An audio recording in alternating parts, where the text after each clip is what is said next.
नमस्कार दोस्तों, hello guys, कैसे हो? पिछले वीडियो में हमने बात कर दी कि what is arithmetic operator, what is operators इनके बारे में, ठीक है? आज हम बात करने वाले कंपैरिजन ऑपरेटर यानी कि रिलेशनल ऑपरेटर्स के बारे में। तो ये भी बहुत सिंपल कंसेप्ट है जैसे कि अरिथमेटिक ऑपरेटर्स था, बट मैं आपको समझा दूँ कि कैसे काम करता है, ठीक है? ओके, देखो, what is comparison operator? Comparison operator compare two values and return true और फॉल्स। देखो, अगर मैं इसका रियल लाइफ एग्जांपल दूँ ना, तो आपके घरवाले कहते हैं ना कि देखो शर्मा जी का बेटा कैसे कर रहा है, कंपैरिजन करती है ना आपको उससे। तो ये होता है कंपैरिजन, ठीक है? पर अगर बात करूँ कोडिंग में, तो अगर आपके पास 2 वैल्यूज़ है, अगर आपको उन दोनों को कंपेयर करना है तो हम यूज़ करते हैं कंपैरिजन ऑपरेटर्स का, ठीक है? सपोज़ कि आपको करना है कि 5 इज़ ग्रेटर दैन 3, तो क्या ये कंडीशन सैटिस्फाई हो रही है, मतलब कि ये कंडीशन ट्रू है? बिल्कुल ट्रू है, तो जो रिटर्न में आ जाएगा ट्रू, ठीक है? मतलब कि कंपैरिजन ऑपरेटर 2 वैल्यूज़ को या फिर 2 वेरिएबल्स को कंपेयर करते हैं एंड ट्रू या तो फॉल्स, ये 2 ही रिजल्ट आपको देते हैं। राइट, मतलब कि यहाँ पे देखो 5 इज ग्रेटर देन 3, ये हो गया आपकी कंडीशन। ये मतलब कि ये जो है ना, ये है ग्रेटर देन सिंबल, जो एक कंपैरिजन ऑपरेटर है, ठीक है? सो अगर एक कंडीशन सेटिस्फाई होती है, अगर ये जो कंडीशन है वो ट्रू है, तो यहाँ पे आ जाएगा ट्रू, ठीक है? एंड अगर मैं यहाँ पे कर दूँ 5 इज लेस देन 3, तो एक कंडीशन सेटिस्फाई हो रही है नहीं ना, तो यहाँ पे आ जाएगा फॉल्स। ये हो गया लेस देन कंपैरिजन ऑपरेटर, ठीक है? हमारे पास बेसिकली 6 कंपैरिजन ऑपरेटर्स हैं। पहला क्या है, इज इक्वल टू, मतलब कि अगर मैं कर दूं 5 इज इक्वल टू 5, तो क्या ये सही है? बिल्कुल है, तो आउटपुट पे आ जाएगा ट्रू, ठीक है? अगर मैं कर दूं 5 इज इक्वल टू 3, तो क्या ये सही है? बिल्कुल नहीं, क्योंकि ये दोनों वैल्यूज अलग है, तो यहाँ पे आ जाएगा फॉल्स, आउटपुट के अंदर आ जाएगा फॉल्स। ये क्या भी हो जाता है, सपोज कि आपके पास दो वेरिएबल्स है, सपोज कि A is equal 10 and B is equal to 5। अगर आपको चेक करना है कि ये दो वेरिएबल्स की जो वैल्यूज है वो सेम है, तो हम यूज करते हैं ए इज इक्वल टू बी। अगर ये सही है तो वहाँ पे आ जाएगा ट्रू, बट यहाँ पे सही नहीं है तो मतलब कि ये कंडीशन इस पर नहीं हो रही, तो यहाँ पे आ जाएगा फॉल्स। बहुत ही सिंपल है, ठीक है? यहाँ पे आ रहा है इक्वल टू, उसके बाद है हमारे पास not equal to. Not equal to का मतलब क्या है कि A is equal to 10 and B is equal to 5 है, राइट? तो अगर मैं यहाँ पे कर दूँ A not equal to B, not equal to के लिए हम सिंबल यूज करते हैं exclamatory mark is equal to B. तो यहाँ पे ए की जगह आ जाएगा 10 and not equal to 5, B की जगह 5 हो जाएगा, राइट? तो इसका आंसर बनेगा ट्रू, ना फॉल्स। ओके, ट्रू क्यों? क्योंकि ये नॉट इक्वल टू ऑपरेटर है, ठीक है? अगर यहाँ पे होता 10 नॉट इक्वल टू 10, ठीक है, तो ये आ जाता फॉल्स, ठीक है? समझ में आ रहा है क्यों? क्योंकि अगर यहाँ पे नॉट इक्वल टू है तो दोनों जगह पे वैल्यू अलग होनी चाहिए, राइट? यहाँ पे नॉट इक्वल टू है, इक्वल टू नहीं, अगर यहाँ पे इक्वल टू होता तो ये वैल्यू फॉल्स हो जाती, राइट? समझ में आया दोनों में डिफरेंस क्या है? अगर मैं यूज करूँ इक्वल टू का, तो वहाँ पे दोनों वैल्यूज अगर सेम होंगी, ठीक है, यहाँ की भैया वहाँ पे अगर दोनों वैल्यूज सेम होंगी, तो वहाँ पे आ जाएगा ट्रू, राइट? एंड अगर हो नॉट इक्वल टू, एंड अगर दोनों में वैल्यू सेम हो, तो वहाँ पे आ जाएगा फॉल्स। समझ में आया डिफरेंस क्या है? बहुत सिंपल है यार, मुझे पता है कि बहुत सिंपल है। अगर आपने बचपन से थोड़ी बहुत भी मैथ्स पढ़ी होगी ना, तो आपको equal to, not equal to, greater than, less than, इस सब के बारे में पता होगा, ठीक है? उसके बाद है हमारे पास ग्रेटर देन सिंबल। अगर मैं कर दूँ 5 इज ग्रेटर देन 3, तो इसका आंसर आ जाएगा ट्रू। ये हो गया ग्रेटर देन का सिंबल, राइट? अगर मैं कर दूँ 3 इज ग्रेटर देन 5, तो इसका आंसर आ जाएगा फॉल्स, ठीक है? समझ में आ रहा है?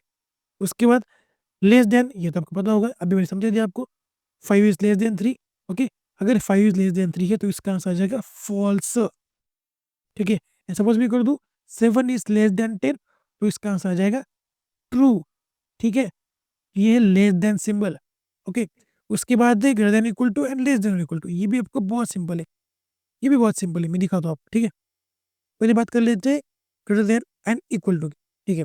सपोज कि यहाँ पे अगर मैंने कर दिया 11 इज ग्रेटर देन और इक्वल टू 10, तो इसका जो आउटपुट है ना वो आ जाएगा ट्रू, क्योंकि ऑब्वियसली 11 जो है वो ग्रेटर देन 10 है, राइट?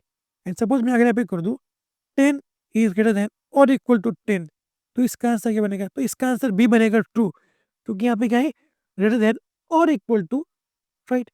तो इसका मतलब क्या है कि यहाँ पे 10 ग्रेटर देन और इक्वल टू 10 है, तो इसका आंसर बन जाएगा ट्रू। अगर मैं सिंपली कर दूँ ना 10 इज ग्रेटर देन 10, तो इसका आंसर आ जाएगा फॉल्स, ठीक है? यहाँ पे ट्रू नहीं आएगा, यहाँ पे अगर आपको ट्रू चाहिए तो यहाँ पे ग्रेटर देन और इक्वल टू लगाना पड़ेगा, right? And simply less than equal to, अगर मैंने कर दिया 10 इट्स लेस देन और इक्वल टू 11, तो इसका आंसर आ जाएगा ट्रू, राइट। एंड अगर मैं यहाँ पे कर दूँ 10 इट्स लेस देन और इक्वल टू 10, तो इसका आंसर भी आ जाएगा ट्रू, ठीक है। बट अगर मैं कर दूँ 10 इज लेस देन 10, तो इसका आंसर आ जाएगा फॉल्स, राइट। समझ में आ रहा है what is greater than equal to and what is less than equal to? बहुत ही सिंपल है, बहुत सिंपल है, ठीक है। अब चलते हैं और देखते हैं इसका प्रैक्टिकल एग्जांपल। ओके, तो हम आ चुके हैं जुपिटर नोटबुक के अंदर। हमारे पास दो वेरिएबल्स है ए एंड बी। ए के अंदर 10 वैल्यू स्टोर है एंड बी के अंदर 5 वैल्यू स्टोर है, ठीक है। तो प्रिंट इक्वल टू करके देखते हैं, ठीक है। अगर मैं यहाँ पे कर दूँ ए इक्वल टू बी एंड अगर मैं इसको रन करूँगा तो क्या होगा? फॉल्स आ जाएगा, राइट। क्यों? क्योंकि ये दोनों वैल्यूज सेम नहीं है। ओके, तो अगर मैं यहाँ पे 5 की जगह कर दूंगा 10, ठीक है। अब अगर मैं इसको रन करूंगा तो क्या होगा? यहाँ पे आ जाएगा ट्रू, ठीक है। एंड मैं यहाँ पे करता हूँ 5। ओके, ओके, तो आगे बढ़ते हैं। नॉट इक्वल टू, ठीक है। अगर मैं यहाँ पे कर दूँ A not equal to B, अब अगर मैं इसको रन करूंगा तो क्या होगा? आउटपुट आ जाएगा ट्रू, क्योंकि ये दोनों वैल्यूज सेम नहीं है, ठीक है। अगेन अगर मैं यहाँ पे कर दूँ 10, तो क्या होगा? तो जो आउटपुट है इसका, तो यहाँ पे आ जाएगा फॉल्स, ठीक है। तो इसको मैं अगेन कर देता हूँ 5। ओके, ग्रेटर देन, ठीक है। ए इज ग्रेटर देन बी है, बिल्कुल है, तो इसका आंसर आना चाहिए ट्रू, ठीक है। एंड अगर मैं यहाँ पे कर दूँ बी इज ग्रेटर देन ए, तो इसका आंसर आ जाएगा फॉल्स, क्योंकि 5 is not greater than 10। Okay, okay, अगर मैं यहाँ पे कर दूँ इज लेस देन बी, तो इसका आंसर आ जाएगा फॉल्स, क्योंकि 10 is greater then 5 not less than. Okay, तो इसका आंसर आना चाहिए फॉल्स, ठीक है। एंड अगर मैं यहाँ पे कर दूँ बी इट्स लेस देन ए, तो इसका आंसर आ जाएगा ट्रू। ओके, तो आगे बढ़ते हैं। यहाँ पे greater than equal to and less than equal to, इसके लिए मैं वैल्यूज को जरा करता हूँ चेंज, ठीक है। यहाँ पे मैं बी की जगह करता हूँ 10 एंड ए की जगह करता हूँ मैं 11, ठीक है। तो मैं यहाँ पे करता हूँ ए इज ग्रेटर देन और इक्वल टू बी, तो इसका आंसर बन जाएगा ट्रू, क्योंकि 11 इज ग्रेटर देन 10, ठीक है।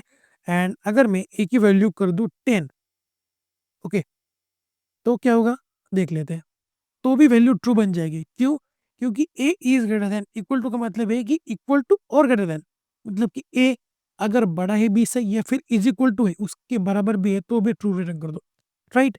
समझ में आ रहा है? अगर मैं यहाँ पे कर दूं 9, ओके, तो यहाँ पे आ जाएगा फॉल्स, राइट। सेम है लेस देन इक्वल टू के लिए। अगर मैं यहाँ पे कर दूं ए इज लेस देन और इक्वल टू बी, तो इसका आंसर बन जाएगा ट्रू, क्योंकि 9 is less then 10 always, right. And अगर यहाँ पे मैं ए की जगह कर दूँ 10, तो यहाँ पे इसका भी आंसर बन जाएगा ट्रू, क्यों? क्योंकि A is less then B का मतलब क्या है कि एक तो ए बी से छोटा हो या फिर ए बी के इक्वल हो, राइट। एंड अगर मैं यहाँ पे कर दूँ 11, अब अगर मैं रंग करूँगा तो यहाँ पे आ जाएगा फॉल्स, क्यों? क्योंकि ए की वैल्यू जो 11 है वो ना तो बी से छोटी है या फिर ना तो बी से इक्वल है, वो बी से बड़ी है, तो यहाँ पे आ जाएगा false. So that's it for today. मुझे पता है कि कंपेरिजन ऑपरेटर बहुत ही सिंपल टॉपिक था, और जो अगला वीडियो आने वाला है ना, वो आने वाला है लॉजिकल ऑपरेटर्स के ऊपर, तो वो मुझे लगता है कि थोड़ा सा इंपॉर्टेंट टॉपिक बनने वाला है, ठीक है। सो इस सीरीज को, पाइथन सीरीज को सेव जरूर कर लेना, आपकी बहुत काम है। अपने दोस्तों के साथ इस सीरीज को सेव जरूर कर लेना जिसको पाइथन सीखने की जरूरत है। सो अगर आपको कोई डाउट हो तो मुझसे कमेंट बॉक्स में पूछ सकते हो। एंड अगर ये वीडियो पसंद आती हो तो लाइक कर दो, नहीं तो चैनल को सब्सक्राइब कर लो एंड बेल आइकन को प्रेस करना मत भूलना। तो मिलते हैं अगले वीडियो में, तब तक के लिए सी हैव गुड एंड